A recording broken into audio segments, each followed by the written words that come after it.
You know that feeling when you hear a sound, but maybe no one else does? That persistent ringing or buzzing, clicking. It's called tinnitus. It affects, what, like 15% of people globally?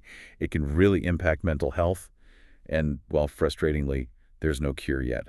But what if the key to understanding it, maybe even treating this phantom sound, lies in something we do every single night? Sleep. Sleep. Yeah, sleep. This deep dive unpacks some new research suggesting a really profound link between tinnitus and, well, sleep. We're going to explore what this connection might reveal about how our brains work, and what it could mean for millions of people suffering from this. Okay, well, let's unpack this. So why sleep? It seems like maybe an odd connection at first glance. It does initially, but the research points to some fascinating brain activity. See, tinnitus is a phantom percept.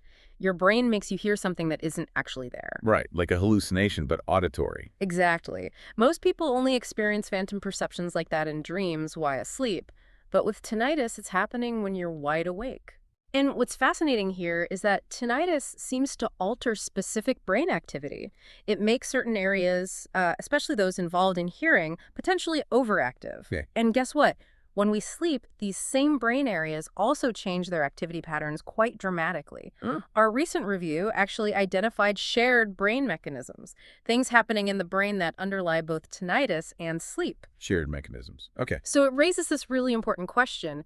Could targeting sleep somehow help manage these, overactive brain regions? And this is where it gets really interesting, I think. The research points specifically to slow wave sleep, right? Deep sleep. Precisely. That's considered the most restful stage. Vital for memory, brain health. Absolutely.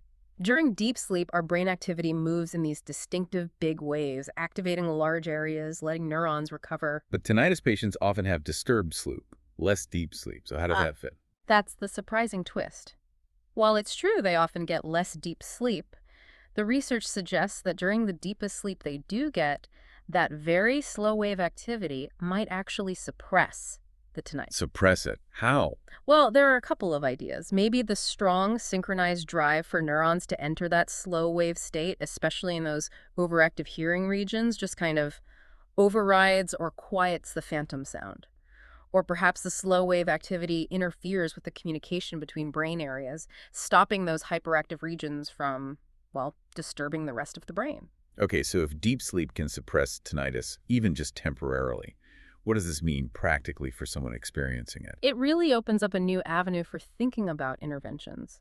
Just understanding how tinnitus intensity changes, maybe even within a single night, could give us a direct handle on how the brain is actually causing these fluctuations.